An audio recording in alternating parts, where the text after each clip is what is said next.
है नमस्कार बच्चों, मैं मुकेश एक बार फिर से आपका स्वागत करता हूं अपने यूट्यूब चैनल में साइंस वर्ल्ड पर। तो हम कर रहे हैं क्लास 10th का चैप्टर 4 चल रहा है हमारा, कार्बन है उसके यौगिक का चैप्टर हम कर रहे हैं। इसकी कुछ क्लासें हम ले चुके हैं जिसमें हमने पढ़ा था कि कार्बन क्या होता है, कार्बन का निर्माण कैसे होता है, किस प्रकार से है जो दूसरे तत्व होते हैं उनके साथ संयोजकता करता है। इसकी संयोजकता होती है 4 होती है। इसका जो परमाणु क्रमांक होता है वह कितना होता है, इसका परमाणु क्रमांक होता है 6, इसका प्रतीक होता है C। इस प्रकार की विभिन्न जानकारी हमने इस चैप्टर के बारे में जानकारी है वो प्राप्त कर चुके हैं।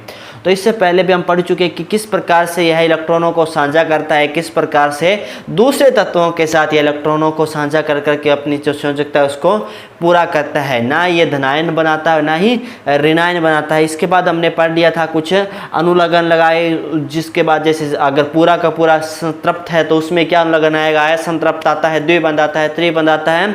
उसके लिए कितने कार्बन कितने हैं तो उसके अनुसार भी हमने क्या सीखे थे, उसके हिसाब से भी हमने इसका नामकरण करना सीख लिया था। तो आप धीरे धीरे आगे बढ़ते हैं और पूरा नामकरण करना सीखेंगे आज हम। पहले इसके बारे में हम बात कर लेते हैं। पिछली कक्षा में हमने पढ़ा था प्रकारात्मक समूह है, पिछली कक्षा में हमने पढ़ा था, लेकिन इसके अच्छे से जानकारी प्राप्त है वो कर लेते हैं। प्रकारात्मक समूह की उपस्थिति में इसको पुरोलग्न अथवा अनुलग्न के साथ यौगिक के नाम से दर्शाया जाता है। जो प्रकारात्मक समूह यहाँ पर जुड़ेगा उसको कैसे लगाएंगे, या तो पुरोलग्न में लगा देंगे या अनुलग्न के रूप में लगा दिया जाएगा। जी हाँ, या तो पुरोलग्न में लगा दिया जाएगा या अनुलग्न में उसे लगा दिया जाएगा। एक और बात कर लेते हैं, ये यौगिकों के विशिष्ट गुण प्रदान करते हैं। क्या करते हैं, यौगिकों को एक विशिष्ट गुण प्रदान कर देते हैं। और गुण, यह गुण कार्बन की श्रृंखला की लंबाई और उसकी प्रकृति पर निर्भर नहीं करते हैं। ये जो गुण प्राप्त कर, जो गुण दे देते हैं, अपना गुण अगर इसने दे दिया तो ये आवश्यक नहीं है कि कार्बन श्रृंखला 1 कार्बन की है या 5 कार्बन की, इसके ऊपर कोई भी उसकी निर्भरता नहीं है। ये इसने अपने गुण दे दिए। प्रकारात्मक समूह कोई गुण जुड़ जाता है आकर के तो उसके जो गुणों में थोड़ा बहुत परिवर्तन आएगा, खास परिवर्तन है वो नहीं आने वाला है। जी हाँ, कोई भी खास परिवर्तन नहीं आने वाला है। तो इस प्रकार से हमने देख लिया प्रकारात्मक समूह के बारे में। अब विस्तार से जानेंगे हम, कुछ प्रकारात्मक समूह भी जानेंगे विस्तार से कि क्या होते हैं प्रकारात्मक समूह और कौन कौन से प्रकारात्मक समूह होते हैं, उनका अध्ययन भी हम यहाँ पर करने वाले हैं।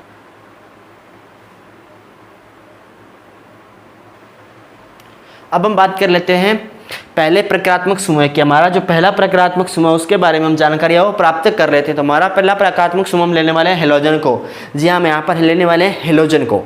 तो यहाँ पर आप देख सकते हैं प्रकारात्मक समूह लिया है हमने हेलोजन। इसके अंदर जोड़ा जा सकता है क्लोरो ब्रोमो आइडो फ्लोरो, क्लोरो ब्रोमो आइडो फ्लोरो। ये सभी क्या है, पूर्व लगन है। ये क्या है, पूर्व लगन। मतलब पूर्व लगन होता है। जैसे कि हम बात करें पूर्व लगन की तो आपने हिंदी में पढ़ा होगा कि प्रत्यय और उपसर्ग। क्या पढ़ा होगा, प्रत्यय और उपसर्ग। तो अगर पूर्व लगन लग रहा है तो उपसर्ग, जैसे पहले लगता है उसे क्या कहते हैं, उपसर्ग। और अनुलग्न होता है प्रत्यय।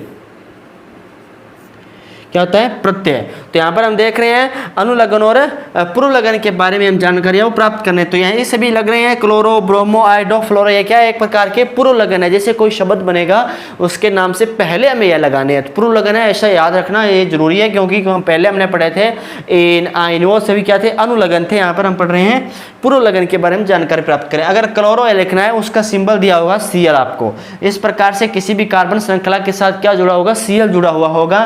तो ये क्या होगा, यहाँ पर आप उसे लिखेंगे क्लोरो। अगर उस किसी कार्बन श्रृंखला के साथ Br जुड़ा हुआ है तो उसे लिखेंगे ब्रोमो। अगर I जुड़ा हुआ है तो आइडो, और अगर F जुड़ा हुआ है तो फ्लोरो लिखेंगे। इससे कुछ उदाहरण है वो हम कर लेते हैं। तो सबसे पहले उदाहरण देखिए कर लेते हैं, बिल्कुल आसानी से शुरू करते हैं।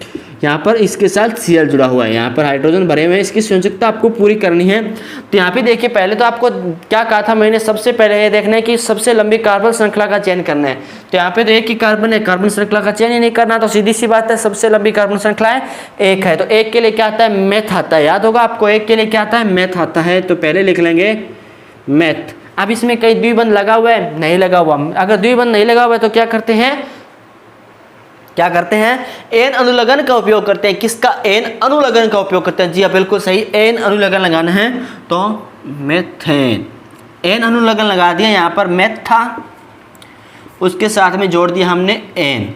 अभी देखिए यहाँ पर क्या जुड़ा हुआ है, Cl। Cl के लिए देखिए यहाँ पे क्या लिखा हुआ है, क्लोरो। क्लोरो मैंने क्या कहा था, कहाँ जोड़ना है, पहले। क्या है, ये सभी पूर्व लगन है। पूर्व लगन है तो क्या जोड़ेंगे, क्लोरो, क्लोरो।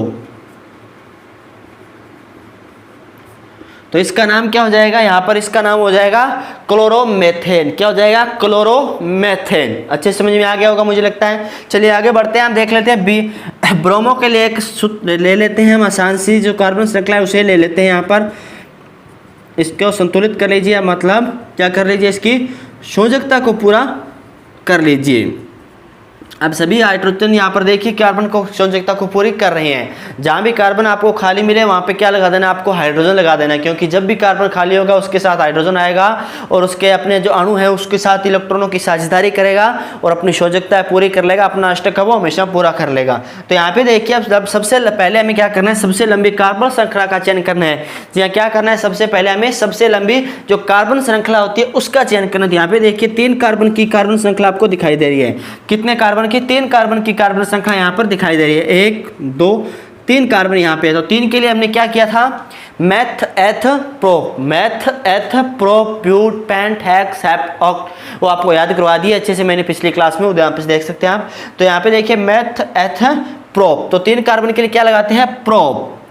तो यहाँ पे क्या लिखेंगे, प्रोप। क्या द्विबंध लग रहा है, कहीं पे नहीं लग रहा तो क्या आ जाएगा, एन, प्रोपेन। ये क्या हो गया, प्रोपेन। अब इसके साथ क्या जुड़ा हुआ है, Br जुड़ा हुआ है। Br जुड़ा हुआ है तो Br के लिए क्या लगाते हैं, यहाँ पर देख लीजिए Br के लिए ब्रोमो लगाते हैं। तो पहले क्या लगा देंगे, ब्रोमो। तो इसका जो नाम है वो क्या हो गया, नामकरण कर रहे हैं हम, तो इसका नाम हो गया है ब्रोमोप्रोपेन। क्या हो जाता है, ब्रोमोप्रोपेन नाम हो जाता है। तो नामकरण सीख रहे हैं हम किस प्रकार से, अगर प्रक्रियात्मक समूह जुड़े हुए हैं तो उनका नामकरण करेंगे। फिर हम नामकरण भी सिखाएंगे आपको अच्छे से कि किस प्रकार से आपको नामकरण है वो करने हैं। तो आ गया ब्रोमोप्रोपेन। चलिए आगे बढ़ते हैं और एक और उदाहरण देख लेते हैं किनके जो हमारे बचे हैं, आयोडोर फ्लोरो के। आयोडोर फ्लोरो के उदाहरण भी हमें देख लेते हैं क्या क्या उदाहरण हो सकते हैं। तो चलिए अब आगे बढ़ते हैं और देखिए हमने यहाँ पर क्या ले लिया, कार्बन श्रृंखला यहाँ पर ले ली।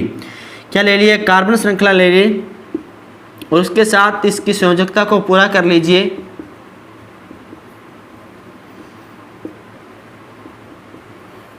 तो अब मैंने यहाँ पे पूरी हाइड्रोजन की इसकी संयोजकता पूरी कर दिया। मैं यहाँ पे क्या लगा रहा हूँ, आई। अब यहाँ पे आई लगाया। अब देखिए सबसे पहले हमें क्या करना होता है, सबसे लंबी कार्बन श्रृंखला का चयन करना है। क्या करना है, सबसे लंबी कार्बन श्रृंखला का चयन करना है। जैसे हमने सबसे लंबी कार्बन श्रृंखला का चयन कर लिया, अब देखिए कितने कार्बन है इसमें, 1 2 3 4। तो याद कीजिए क्या होता है 4 कार्बन के लिए, 4 कार्बन के लिए क्या होता है, तो मैथ एथ प्रो ब्यूट। तो क्या होता है, ब्यूट। क्या कोई डबल बंद है, नहीं है, तो ब्यूटेन, एन लग जाएगा ना, ब्यूटेन। अब क्या इसमें आई जुड़ा हुआ है, कहाँ पे जुड़ा हुआ है, बीच में जुड़ा हुआ है, ना कि एक सिरे पे जुड़ा हुआ है तो सीधा लिख सकते हैं। बीच में जुड़ा हुआ है तो जहाँ से जो आई से सबसे पास में जहाँ से शुरू हो रही है वहाँ से इसका नंबर करेंगे 1 2 3 4। इस साइड से क्या 4 1 2 3 4। अब देखिए यहाँ से इस कार्बन से शुरू करके उधर लेके जा रहे हैं नंबरिंग को, तो कितने नंबर पे आ रहा है, 2 नंबर पे आ रहा है आई। अगर उधर से लेके आए तो 3 नंबर पे आ रहा है। तो इसका मतलब क्या है, पास में कौन सा होगा, 2 नंबर वाला। अतिथि आएगा तो उसको पहले चाय देंगे ना, बाद में नहीं देंगे। तो पास में कौन सा आ रहा है, ये आ रहा है। तो इस नंबरिंग हमें किस साइड से करनी है, जहाँ पर पास में आ रहा हो, जहाँ से क्या हो, बिल्कुल पास में हो। तो यहाँ पे हम नंबरिंग की 2 नंबर पे, तो यहाँ पे हम क्या लिखेंगे, 2। क्या लिखेंगे, 2। या 2 क्यों लिखा, क्योंकि 2 नंबर इसका कार्बन किन से, कार्बन के साथ जुड़ा हुआ है, 2 नंबर के साथ, 2 आयोडो। ये इसका क्या हो गया, नामकरण 2 आयोडो ब्यूटेन। मुझे लगता है आपको ये जो हेलोजन है उसके अच्छे से आपको प्रक्रियात्मक समूह का नामकरण के बारे में पता चल गया होगा। अब देखिए इसके साथ इसके गुणों में जब आयोडो जुड़ गया तो ये आयोडो इसके क्या करेगा, हमने यहाँ पर पढ़ा था, गुण कार्बन की श्रृंखला की लंबाई और प्रकृति पर निर्भर नहीं करते हैं। यहाँ पे आप कितने भी 6 कार्बन ले लो, 8 कार्बन ले लो, 10 कार्बन ले लो, नाम तो अलग होगा पर इसके जो गुण होंगे वह क्या होंगे, आयोडो के ही समान होंगे। तो ये हमने क्या पढ़ लिया है, ये हमने एक पहला जो हमारा प्रक्रियात्मक समूह हेलोजन है उसके बारे में अच्छे से जानकारी हमने प्राप्त कर ली है। अब हम पढ़ने वाले हैं हमारे जो दूसरा प्रक्रियात्मक समूह उसके बारे में। जी हाँ, दूसरे प्रक्रियात्मक समूह के बारे में जानकारी प्राप्त करने वाले हैं। तो दूसरा जो हमारा समूह है वह बहुत ही इंटरेस्टिंग, आपने अच्छे से नाम सुन रखा होगा। जी हाँ, एल्कोहल। एल्कोहल का नाम सुनते ही एक अजीब सी दिमाग में सोच आती है, थोड़ी सी मुस्कान चेहरे पर आ जाती है। तो चलिए बात कर लेते हैं। अल्कोहल के लिए क्या लगाएंगे? अनुलग्न लगाएंगे, ओल। अनुलग्न का उपयोग करेंगे। किस अनुलग्न का उपयोग करने वाले हैं? ओल अनुलग्न का यहाँ पर उपयोग हम करने वाले हैं। इसका सिंबल क्या होगा? किसी भी कार्बन श्रृंखला के साथ OH लगा हुआ होगा। क्या होगा? कार्बन श्रृंखला के साथ OH लगा हुआ होगा। तो उदाहरण के रूप में हम शुरू कर लेते हैं। सबसे पहले देख लेते हैं एक और किसी इसको सूत्रों के बारे में, कुछ उदाहरणों के बारे में जानकारी प्राप्त है वो कर लेते हैं हम।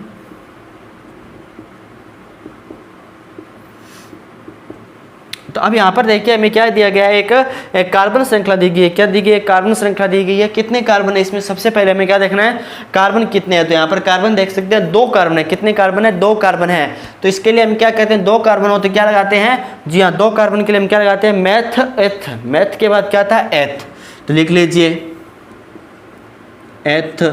अब कोई सिंगल बॉन्ड है या डबल बॉन्ड है? एस संतृप्त है? नहीं है ना, संतृप्त है, सिर्फ एक ही है और वह क्या है? सिंगल बंध है। तो क्या लगेगा? क्या लगेगा?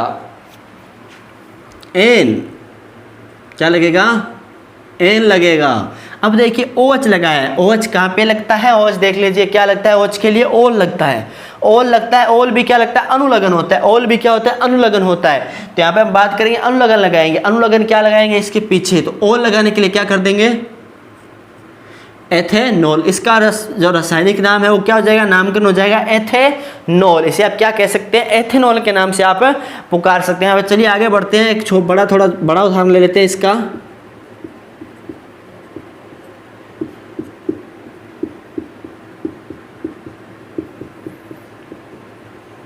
ये क्या है? हमारी संयोजकता। इसकी पूरी कर देनी है हमें। क्या करना है? इसकी संयोजकता को परिपूर्ण कर देना है। संयोजकता हमें खाली नहीं छोड़नी, एग्जाम में कुछ भी हो जाए चाहे।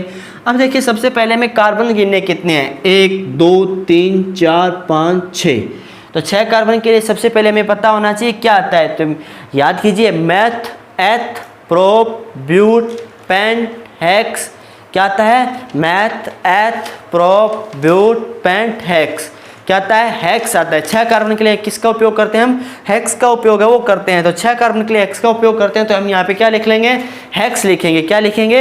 हेक्स। क्योंकि 6 कार्बन है तो सबसे पहले सबसे लंबी कार्बन श्रृंखला का चयन कर लिया। तो 6 कार्बन के लिए हम क्या लिख लेंगे? हेक्स लिख लेंगे यहाँ पर, हेक्स।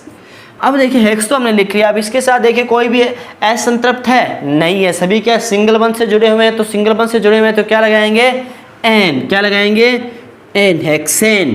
अब इसके साथ क्या जुड़ा हुआ है? अल्कोहल जुड़ा हुआ है। अल्कोहल जुड़ा हुआ है तो क्या हो गया? ओल। तो हेक्सेनॉल। क्या बन गया? हेक्सेनॉल। तो अब देखें एक तो एथेनॉल था, एक क्या है? हेक्सेनॉल। अगर हम दोनों के गुणों की बात करें तो दोनों के गुण क्या होंगे? लगभग क्या होंगे? समान होंगे। प्रकृति क्या होगी? लगभग समान होगी। तो ये हमने पहले ही पढ़ लिया था कि कार्बन श्रृंखला की लंबाई या फिर जो समूह है इसके ऊपर ये निर्भर नहीं करेगा, सिर्फ यह समूह है उसके गुण इसमें आने वाले हैं। कार्बन श्रृंखला का इसके ऊपर कोई भी प्रभाव है वो नहीं रहने वाला है। तो अब हमने पढ़ लिया है क्या? दूसरा हमारा जो प्रक्रियात्मक समूह उसके बारे में हमने अच्छे से जानकारी है वो प्राप्त कर लिया। तो तीसरे जो हमारा प्रक्रियात्मक समूह उसके बारे में हम पढ़ लेते हैं। तीसरा प्रक्रियात्मक समूह हम पढ़ने वाले हैं एल्डिहाइड। जी हाँ, किसके बारे में? एल्डिहाइड के बारे में हम पढ़ने वाले हैं। अब देखिए क्या होता है एल्डिहाइड और इसका जो अनुलग्न लगेगा या पूर्वलग्न क्या लगने वाला है। तो एल्डिहाइड के लिए हम उपयोग करते हैं एल का। जी हाँ, किसका उपयोग करते हैं? एल। जी हाँ, एल का उपयोग हम यहाँ पर करने वाले हैं। एल का उपयोग करेंगे तो एल क्या लगेगा? अनुलग्न लगने वाला है। अनुलग्न। एल अनुलग्न लगेगा। इसका जो सिंबल है वो क्या होगा? किसी भी कार्बन श्रृंखला के साथ या तो CHO इस प्रकार से जुड़ा होगा, CHO, या इस प्रकार से जुड़ा हुआ होगा, या क्या जुड़ा होगा? इस प्रकार से यहाँ पर एक कार्बन आ गया। कार्बन के साथ क्या करेगा? एक प्रकार के जो हाइड्रोजन जुड़ा होगा और यहाँ पर ऑक्सीजन जुड़ा होगा। या तो ये इस प्रकार का समूह जुड़ा मिलेगा आपको या इस प्रकार से है लिखा हुआ होगा। तो हम बात कर रहे थे एल्डिहाइड के जो उदाहरण है उसके बारे में बात कर लेते हैं। एल्डिहाइड का उदाहरण ले लेते हैं हम एक, जो उदाहरण इस प्रकार से हम ले सकते हैं। हम ले लेते हैं कार्बन श्रृंखला ले लेते हैं और साथ में हमने क्या जोड़ दिया? इसके हाइड्रोजन को जोड़कर इसकी संयोजकता को क्या कर दिया है?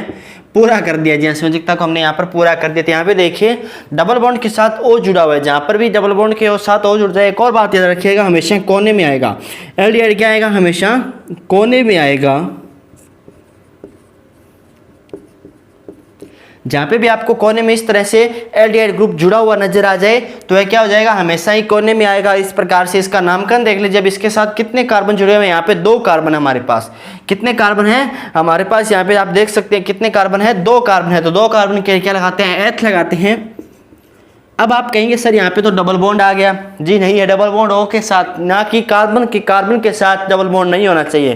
क्या होना चाहिए, कार्बन का कार्बन के साथ डबल बॉन्ड होना चाहिए। यहाँ पे देखिए कार्बन का किसके साथ, ऑक्सीजन के साथ डबल बॉन्ड है, तो इसको हम क्या कहेंगे, डबल बॉन्ड नहीं मानेंगे। तो क्या हो गया, एथेन, क्या लगाया यहाँ पर, एल लगाया, क्या लगा दिया, एल लगा दिया। तो यहाँ क्या बन गया, एथेल, क्या बन गया, एथेन। एन लगाते हैं, एन सॉरी, तो एथेन बन गया, एथेन बन गया। अब देखिए अब यहाँ पे क्या जुड़ा हुआ है, यहाँ पे जुड़ा हुआ है हमारे पास जो एल्डिहाइड है वह जुड़ा हुआ है। क्या जुड़ा हुआ है हमारे पास, यहाँ पर जुड़ा हुआ है एल्डिहाइड ग्रुप है वो जुड़ा हुआ है। तो यहाँ पर देखिए एल्डिहाइड के लिए क्या लगाते हैं, एल लगाते हैं। क्या लगाते हैं, एल लगा उपयोग है वो करते हैं। तो यहाँ पे देखिए क्या इसका जो नामकरण है वो क्या हो जाएगा, एथे, क्या बन गया, एथे नेल, एथेनेल, एथेन। पहले क्या था, एथ था, एथ के साथ क्या जुड़ गया, एन जुड़ गया, एन के साथ क्या जुड़ गया, एल जुड़ गया। तो इस प्रकार से इसका क्या हुआ, नामकरण हो गया एथेन, एथेनेल। क्या हो गया, एथेनेल इसका नाम है वो हम रख सकते हैं। इसी प्रकार से आप अन्य उदाहरण भी कर करके इसके देख सकते हैं। एक और देख लेते हैं, यहाँ पे देख लीजिए, हम सीधा ये यहाँ पर थोड़ा आसान करने के लिए इसको कर देते हैं। तो यहाँ पर इस जो ग्रुप है इसका नामकरण भी हम यहाँ पर करके देख लेते हैं। तो इसका नामकरण क्या हो सकता है, कार्बन 1 है तो 1 के लिए क्या आता है, मैथ, क्या आता है, मैथ। फिर क्या आ जाएगा, एन, और साथ में क्या आ जाएगा, एल, मेथेनेल। क्या आ जाएगा, मेथेनेल हो जाएगा इसका नामकरण। तो हमने क्या जान लिया है, हमने प्रक्रियात्मक समूह के पहले हमने जाना था, अब दूसरा हमने जान लिया अल्कोहल, तीसरा हमने जान लिया एल्डिहाइड। जो 2 समूह उनके बारे में हम जानकारी प्राप्त कर चुके हैं। अब हम बात कर लेते हैं हमारे जो चौथे प्रक्रियात्मक समूह उसके बारे में। जी हाँ, चौथे प्रक्रियात्मक समूह के बारे में बात करें तो चौथा प्रक्रियात्मक समूह हमारा कीटोन। जी हाँ, क्या है कीटोन, इसके लिए हम किसका उपयोग करेंगे, ऑन का उपयोग करेंगे, अनुलग्न के रूप में, ऑन का उपयोग करेंगे अनुलग्न के रूप में। इस तरह से जो आर है किसको दर्शा रहा है, यहाँ पे आर दर्शा रहा है कार्बन श्रृंखला को, किसको, कार्बन श्रृंखला को रिप्रेजेंट कर रहा है यहाँ पर आर। ये ध्यान में रखिएगा। इसका एक और बात, हमेशा बीच में होगा, क्या होगा, हमेशा बीच में होगा, कभी भी कोने में नहीं आ सकता। क्या होगा, कभी भी यह कोने में आएगा नहीं, हमेशा जहां भी आएगा बीच में आएगा। कोने में आता है तो यह क्या हो सकता है, हमारा कीटोन हो ही नहीं सकता। तो अब बात कर लेते हैं इसके उदाहरण के बारे में। तो इस प्रकार से आप यहाँ पे देख सकते हैं, क्या ले लिया हमने, कार्बन श्रृंखला ले ली। तभी देखिए कि हमारा क्या हुआ, ये यहाँ पे जो ग्रुप बना हुआ ये रहा, और दोनों तरफ क्या आगे कार्बन श्रृंखला आगे। जरूरी नहीं है कार्बन की कोई श्रृंखला, अकेला कार्बन भी यहाँ पर हो सकता है। तो समझाने के लिए मैंने आपको अच्छे से बता दिया है किस प्रकार से है जुड़ा हुआ होगा। तो इसकी पहले क्या कर लेते हैं, संयोजकता पूरी हम कर लेंगे। क्या कर लेंगे, संयोजकता को पूरा हम कर लेंगे। तो यहाँ पे आप इसकी संयोजकता को अच्छे से पूरी कीजिए, क्योंकि अगर संयोजकता पूरी नहीं करते आप तो आपका जो पूरे की पूरी जो बनाएंगे आप डायग्राम, पूरा का पूरा आपका नामकरण है वो गलत हो जाएगा। तो आप संयोजकता इस प्रकार से भी इसको पूरा कर सकते हैं, और अगर आप चाहें तो ऐसे भी लिख सकते हैं, CH3 CH2 C double bond OH CH2 CH3। इस प्रकार से आप इसको शॉर्ट में भी दर्शा सकते हैं। तो आपको जो अच्छा लगे, इससे क्या होगा, थोड़ा सा खुला लगता है, आसान होता है क्या करने में, इसका नामकरण करने में। इस प्रकार से आप इसको लिख सकते हो, इसका संयोजकता आप पूरी कर सकते हो। तो यहाँ पे देखिए हम पहले यही रख लेते हैं। आप देखिए क्या है, हमारे पास कितने कार्बन की श्रृंखला है, 1 2 3 4 5। कितने कार्बन की श्रृंखला हमारे पास, 5 कार्बन की श्रृंखला है। कितने कार्बन की श्रृंखला है हमारे पास, यहाँ पर 5 कार्बन की श्रृंखला है। तो 5 कार्बन की श्रृंखला है, तो हम देख लेंगे यहाँ पर कि हमें क्या जुड़ा हुआ है इसके अंदर। पहले तो हमें ग्रुप पे 5 कार्बन हो गए, 5 कार्बन होते हैं तो हमेशा क्या आता है, मैथ एथ प्रोप ब्यूट पेंट। 5 कार्बन के लिए क्या आता है, पेंट आता है। जी हाँ, 5 कार्बन के लिए हमने यहाँ पे क्या लगा लिया, पेंट को लगा लिया। अब हम यहाँ पे क्या देखने वाले हैं, हम देख रहे हैं कि जो हमारे पास क्या जुड़ा हुआ है, यहाँ पर हमारे पास जुड़ा हुआ है कीटोन जुड़ा हुआ है। हमारे पास कीटोन जुड़ा हुआ है, तो किस नंबर, कहाँ पे कीटोन है वो इसके अंदर जुड़ा हुआ है, ये कोई मैटर नहीं रखता है कि कितने नंबर पर जुड़ा हुआ है। तो इसके लिए हमने क्या लगाया, एक अनुलग्न लगाना है, किसका, ऑल का।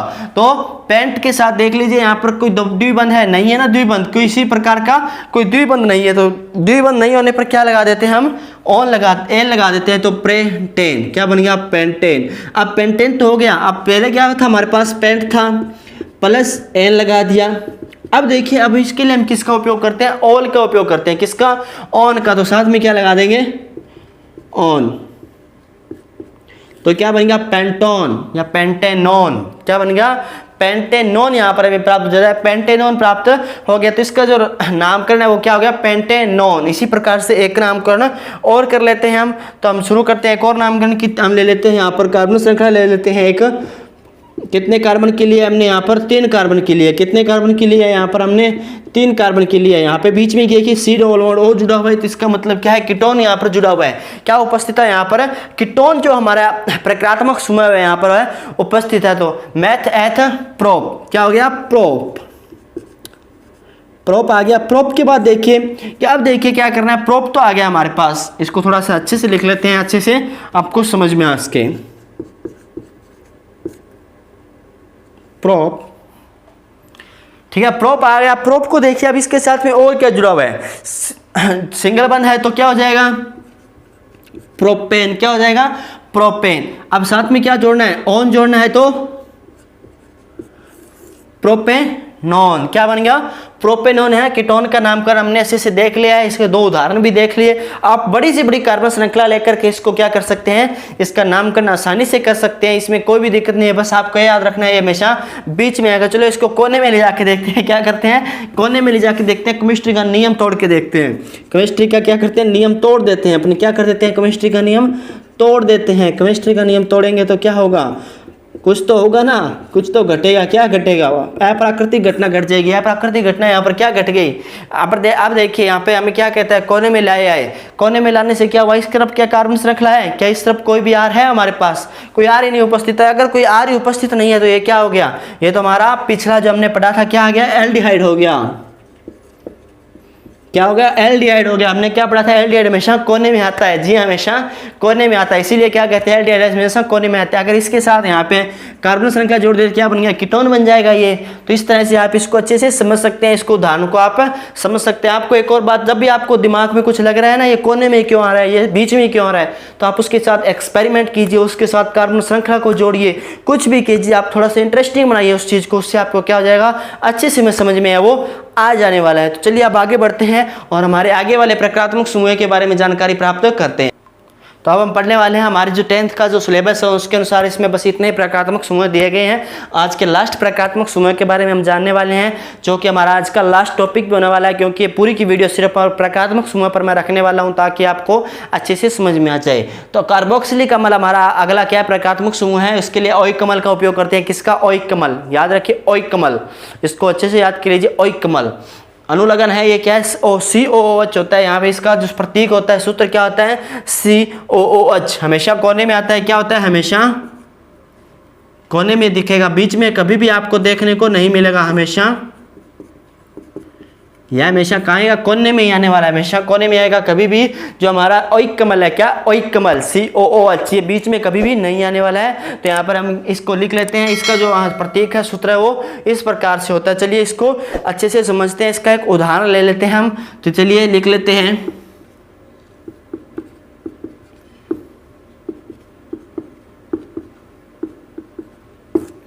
ये क्या हमने इसका क्या ले लिया, उदाहरण ले लिया। यहाँ क्या पे क्या ले लिया, इसका एक उदाहरण है हमने ले लिया। यहाँ पे देखिए इसकी संयोजकता पूरी हो चुकी है। मैंने 6 से 5 कर दी थी, 4 से तो ये थोड़ा गलत हो गया था। अब देख लीजिए, इसको अच्छे से देख लेते हैं। तो अब यहाँ पे देखिए क्या जुड़ा हुआ है, एक ओइक कमल जुड़ा हुआ है। यहाँ पे क्या जुड़ा हुआ, ओइक कमल जुड़ा हुआ है। क्या जुड़ा है, ओइक कमल जुड़ा हुआ है। तो यहाँ पे देखिए कार्बन कितने हैं, मैथ एथ, क्या है एथ, डबल बॉन्ड है नहीं है तो क्या आएगा एथेन, क्या आ जाएगा एथेन, एथेन। अब देखिए इसके साथ में क्या जुड़ा हुआ है, ओइक कमल जुड़ा हुआ है। क्या जुड़ा हुआ है, ओइक कमल है वो इसके साथ में जुड़ा हुआ है। तो क्या हो गया एथेन तो हमारे पास हो गया। इसमें साथ में क्या जोड़ दिए, ओइक कमल जोड़ दीजिए। क्या जोड़ दीजिए, ओइक कमल, एथेनोइक कमल। क्या हो गया, नेथेनोइक कमल। इसका नामकरण क्या हो गया, एथेनोइक कमल हो जाता है हमारे पास, एथेनोइक कमल। तो इस प्रकार से हम इनके नामकरण वो आसानी से कर सकते हैं। आपने अब कहेंगे सर ये तो हमें दिखाई नहीं दिया यहाँ पे। तो ये जो हमारा ग्रुप है यहाँ पे देखिए कौन सा वाला, ये वाला, इसको आप यूं भी लिख सकते हैं COOH, जैसे कि मैं लिख देता हूँ यहाँ पे COOH।